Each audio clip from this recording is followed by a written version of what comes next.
Okay, fam, we are back. This is Seth Morgan coming to you on Anchor by Spotify, where you can, of course, visit us on Spreaker, iHeartRadio, Amazon Music Podcasts, Apple Music, and Spreaker and Podbean, and many other host sites where you can visit us twice a week, where you can find episodes of our world news as we bring you current events that are happening around the world. So we're going to continue. And I mentioned before we got off earlier that I was going to bring you this story. And I'm going to bring you the story of,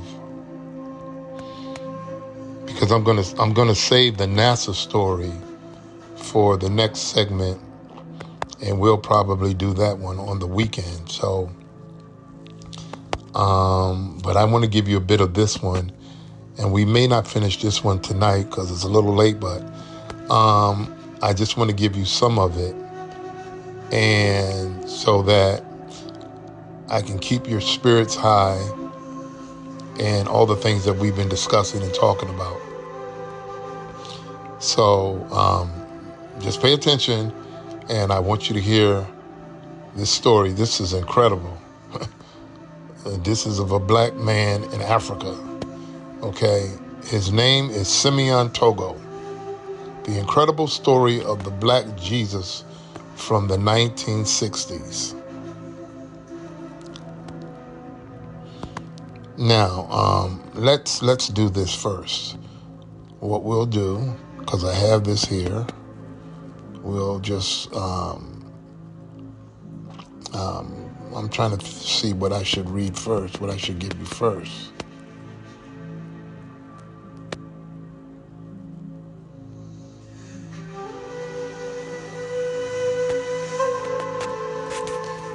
Let's see.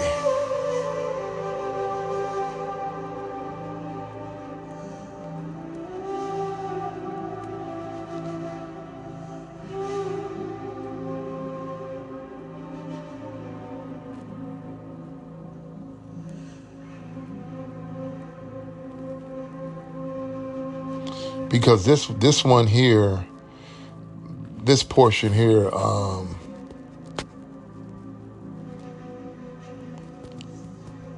okay, so I'll read this here, and what I'll probably do is I'll probably skip over some things to get to the main thing, the main story, so that I don't give it away. Okay, it says, one of my readers named Antonia, who had read my previous article, The Incredible Story of the Black Jesus from the 1960s, was kind enough to send me a PDF file of a back issue from Nexus magazine containing the article, An African Messiah, The Third Secret of Fatima. Nexus magazine's volume 201, volume and number 5. Years back, she had heard stories about the Nexus article from her uncle and contact Nexus in the hopes they could locate it. After a weeks-long process, they found it and converted it to a PDF file. For her, there were only paper copies at that time. This article provided me with some fascinating corroborating details about the Black Jesus story, in addition to some fresh insights into African history that I had never heard of or even imagined before. Okay? I usually don't post long excerpts in my articles. I just refer to the source, but this Nexus article is not available online unless you buy it. And I had to transcribe it from the PDF, the long excerpts which follow here, and in part to corroborate with the legend that an African man with supernatural abilities, pictured above and going by the name Simeon Togo, had been able to bring himself to life in front of astonished witnesses after having been slaughtered to pieces. Do you hear what I'm saying? Slaughtered to pieces. Now, of course, this happened in the 1960s. They say, it's argued that they saying that this is fictional, that it really, there's doubts that it didn't happen, but there's proof by people in villages and the people that this man encountered at the time that all of this took place. And this is why I was talking about that higher dimension, and we're on this now about the higher dimension and, reaching your God self. Okay? Because again, if you don't believe, see, and I could be over here espousing to a whole nother concept, but it's not much different than what you believe. I'm assured in what I know, okay? But if I'm saying to you what I'm saying to you, and you're saying in your mind or in your spirit or within your consciousness, because sometimes of low-level vibrational frequencies, you're saying, oh, well, I don't believe what you're saying. And if I'm not really putting it much different or not different at all, in fact, as to what you're saying and what you're reading out of your Bible, it begs me to believe, do you believe the Bible? You understand what I'm saying? It begs for me to differ whether or not you believe what you saying that you believe and how you're living.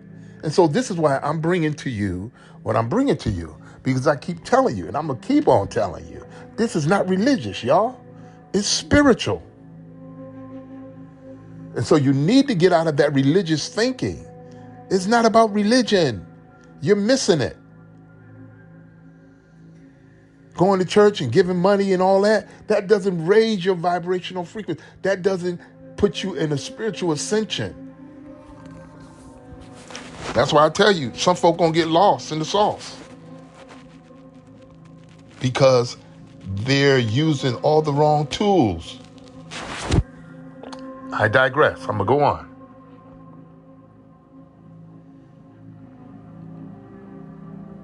Okay, I usually don't post long excerpts, okay, in my articles, and I just read that, I think. I just refer to the source, but this Nexus article is not available online unless you buy it, blah, blah, blah, and transcribe this, woo, woo, woo. Pardon the vernacular. And it says, furthermore, while in my previous article noted above David Wilcock, you guys probably are familiar with David Wilcock. He is one of those History Channel persons who reports on ancient aliens and all this stuff. Okay. Recounted that those trying to kill the Black Jesus were the cabal. They were the cabal. Now, many of you, some of you may not, but you know what the cabal is, right? The cabal is that faction group who's a real evil group, and I don't, untouchable people who have this kind of like Illuminati kind of secret society. But they tried to get rid of this man and couldn't. They tried. David Wilcock, he recounted that those trying to kill the Black Jesus were the cabal. This Nexus article more specifically identified the Vatican. Listen to this. The Vatican and the Catholic missionaries, priests in Africa, as having a big hand in this. And it was clearly not an isolated incident. Cruel and oppressive actions were typical of the Catholic Church throughout their forage into Africa, which provides us with a clear context for our story. Now, we know how true this is. The Catholic Church has been involved in many atrocities from millennia past. We know that, including the slave trade. Okay? So, The damage that Christian missionaries have done to the psychology of human kindness in Africa over the centuries is untold. We know that, and they still try to go over there today. Missionaries, like I said, they trying to go over there and give them these vaccines, and I was just recently looking at a story with a lot of these groups that go over supposedly trying to build schools, but come to find out all the work supposedly that they're doing is not one, is not regulated properly. Two, unbeknownst to the African people that are there, as to why these people were coming, and the hidden agenda behind them spending 2 weeks over there is all about these organizations making money, and the people that they send over there can make XYZ amount of dollars just spending 2 weeks over there when so it's really not honest. It's really not honest at all. And so I would say to you, don't give your money. Okay. So it talks about here, and it says, of course, the missionaries routinely accompanied soldiers who came to steal land and loot for their home European countries. The procedure went as follows. We know the missionary would stand and read aloud an edict in Latin to whatever villagers had gathered. The edict, now listen to this, y'all. The edict, completely incomprehensible to the villagers, ordered that each of them must at that moment convert to Christianity. Listen to this, y'all. Christians, convert to Christianity or be killed or enslaved in the name of Christianity. After it was read, the guns and swords were pulled. After it was read, let me read that again. After it was read, the guns and swords were put to work. The soldiers felt justified in their murders through the benediction and authority of the Roman Church. Through varying interpretations of the works of church fathers, the Roman Church developed a system of permissible murder and looting, and it was used routinely.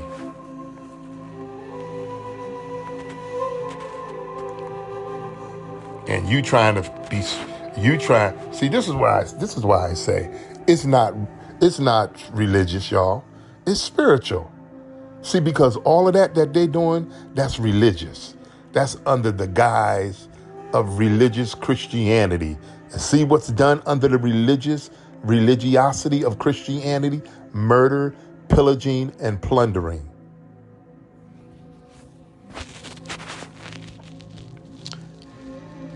The missionaries would then go to work on the remaining people. The children were taught that their parents' intelligent, peaceful beliefs were from the devil.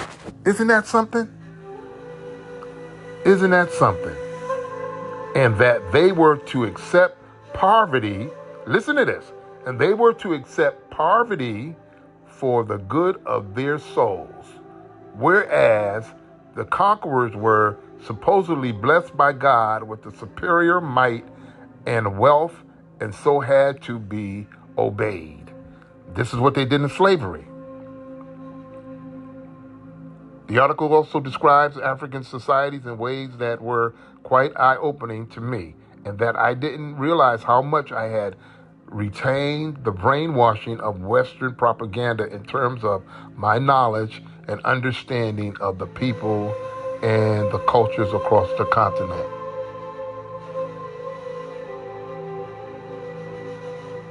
Much of the news, the media news from Africa in the past 80 years has been presented as political rebellion and tribal warmongering or as a battle between good, civilized countries versus evil communists over the souls of Africans who are still considered uncivilized, superstitious, and too immature individuals by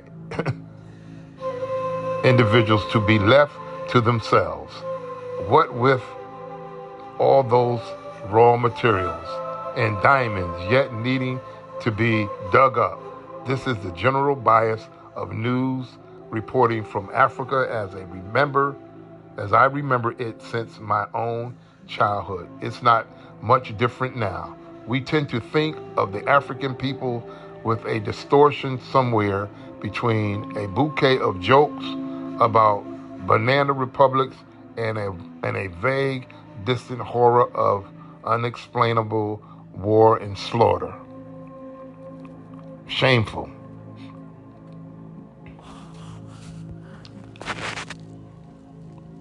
The first slave traders who came to Africa in the 15th century found an advanced society. You see what I'm saying? We were always advanced, more advanced than they can ever dream of. We taught them. They didn't teach us anything. And they say, well, we taught y'all how to read and write. That gutter bastardized English. You didn't teach us anything. If I remember correctly, we used to rule this. When we came to Spain, you was living in squalor. You didn't even bathe yourself. 99% of the population of Europe was illiterate. Kings and queens could not even read or write. So who did you teach? This is why, y'all, they don't want, with this critical race theory that's coming through these school systems, and they're trying to suppress the African teachings in the schools, is because it would have to, if they would have to do the whole curriculum all over the entire country in the world, and they don't want that. They don't want the truth to come out, that little white children would have to learn that the black man and woman civilized them as much as we could anyway. Okay? And they don't want that to come out, that most of the stuff that we use today has been invented by a black man and woman.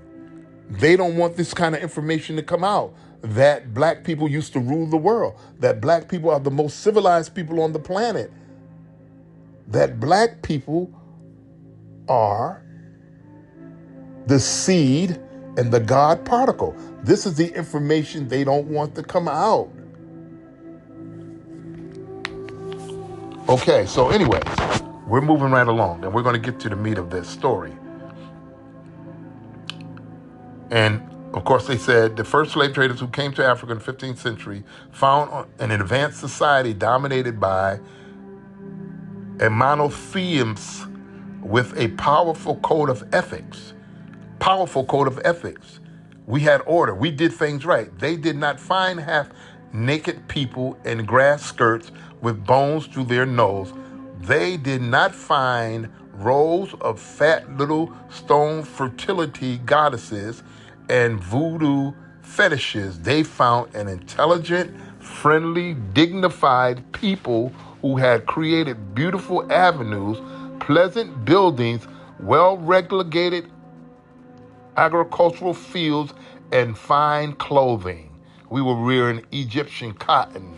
We were wearing silks. When the Moors went to Spain, we were wearing silks and linens and encrusted swords with gold and diamonds. So what are you talking about? We were savages. What are you talking about? The full excerpt below gives an important background to the life of Simeon Toko, who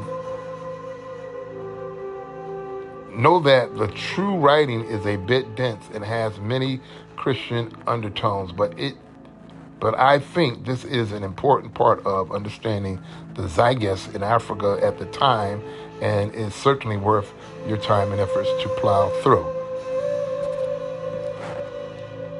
Okay, so what I'm going to do, got about 10 minutes left. Okay, so I'm going to read you, and I'll come back to this other portion.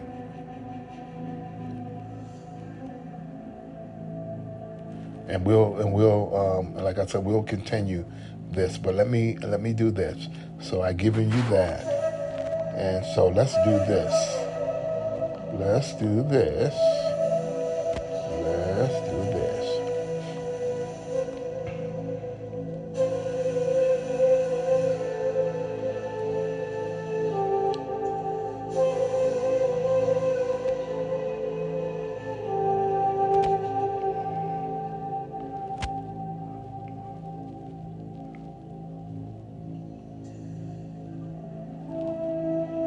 You see how when you're doing stuff, you know, you got people that want to play with you. They want to play with your, try to interrupt.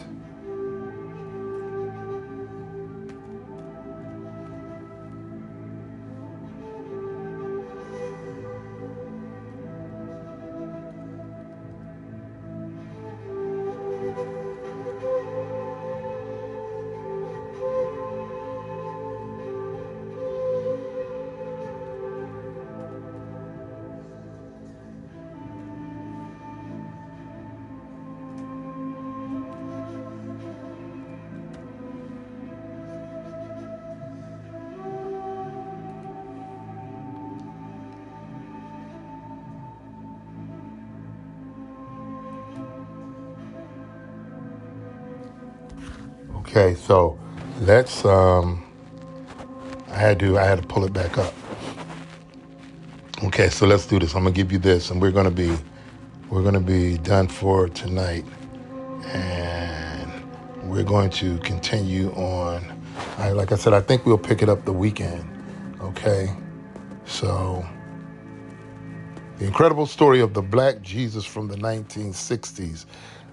They say that truth is stranger than fiction. For many of us in search of the truth behind the controlled perception that the cabal has very meticulously layered into our lives, we have found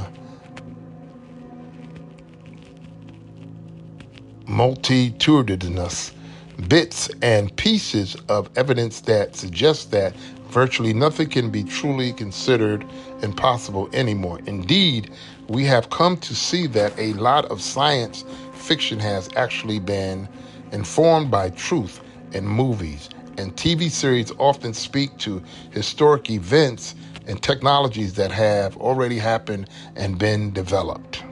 There's nothing new under the sun, the Creator says. There's nothing new under the sun. So if it's happening now, it's happened then, and it'll happen again. This is what I'm saying to you. So if there were super people in our ancestral past, there will be super people now. We are that people. And we don't have to use divination for it to happen. All we have to do, we have that black DNA activation. Okay? That's what we use. That's our go-to.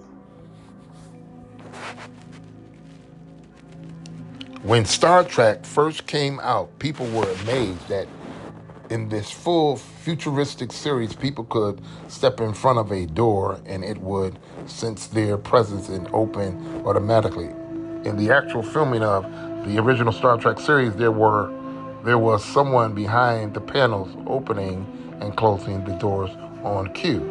But today we have the real thing and simply take this as normal and commonplace technology, which in fact was probably hidden from us since the days of Tesla until recently.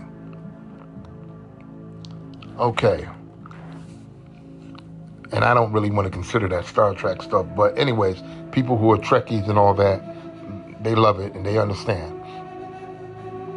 Using discernment. Of course, if we feel that anything is possible, then we run the risk of going along with the disinformation and getting caught up in a false leads that are not actually helping us get a better picture of the truth. It is more important than ever that we are vigilant and our discernment powers continue to improve. For me, Discerning truth is a matter of measuring any particular claim against the full body of knowledge I have accumulated and see if there is a coherence with it. If it does not cohere with my belief system, that does not mean it is false. It just means I have something to measure it up against to evaluate if it makes sense. I can continue to hold beliefs that range from certain to doubtful, and as new information comes in, all my other beliefs are open to be challenged, as long as a more coherent, bigger picture comes into view as a result. There is very little, then, that I hold as certain. Two of the fundamental anchors of my belief system is that we are all one, and that mind, the unmanifest creates matter. The manifest, and this serves me well in having a foundation for reality, which is inevitably a fusion of the spiritual and the material. And so when I came across the story of the Black Jesus in David Wilcock's latest book, The Ascension, I've been using that word, haven't I? Pay attention, y'all. The Ascension Mysteries, revealing the cosmic battle between good and evil. Didn't I say this battle is spiritual? It's a cosmic battle between good and evil. This is not about any of that other stuff. Not about religion. I keep saying that. So you have to detach and let go of those things that are hampering you, keeping you detached to this matrix where you can't elevate.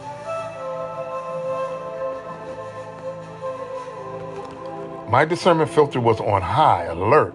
The story sounded hard to believe based on my ordinary, everyday consciousness and personal experiences. However, having David Wilcock recount the story as coming straight from one of his trusted confidential sources adds a bit of credibility to it. That did not mean I truly believed it or fully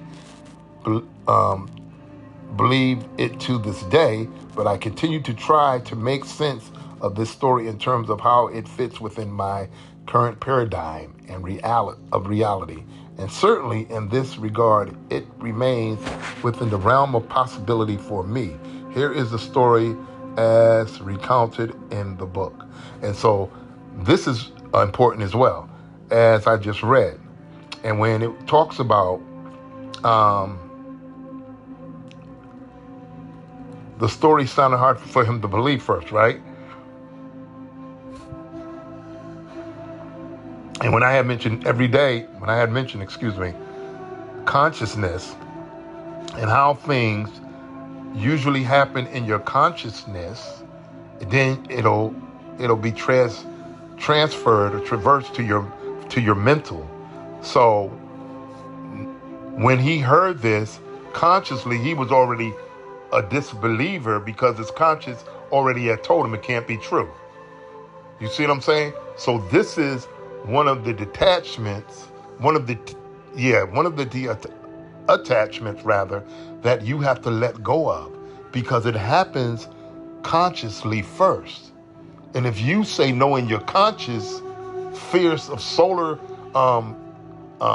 essence, then what happens is when it gets to your brain is already saying, no, I can't do this. This can't be done. That's where you have to reprogram and regenerate your whole essence of existing as a God self, as a God person, as a God entity. I don't want to use that word person, because that word person, if you look it up governmentally, that word person means to be withdrawn from anything that's owed to you. So but that's something else. Anyways, so you have to be mindful of that it happens consciously first. And so this is what was happening with him. So let me read on so I can get to the story. Okay, so one of the most surprising stories Jacob ever told me concerned a man they call the Black Jesus. He said this was highly classified and he was definitely talking out of school to tell me about it at all. Apparently in the 1960s, a man appeared in Africa who had full extended abilities. He could read people's minds, materialize objects out of thin air, communicate telepathically, levitate himself, and teleport his body from one location to another. Now, as I was saying earlier, if you say that's crazy, you might as well give up on everything that you believe right now. I'm talking to you Christian people. And I'm only using that because you label yourself Christian. Because I said it's not about religion, right? It's not about religion. It's about spirituality. So if you say that this is impossible, how the hell are you going to believe that Jesus is going to come back for you then? Come on. And how do you believe you're going to do greater works? And if you should eat any deadly thing, it shall not harm you. And you should pick up adders and snakes with your hand, and it shall not harm you. Did not Paul do that in the scriptures? Did it not say that? Huh? Okay. So I want to make it clear. Don't say you don't believe one thing and then you tell me you believe something else.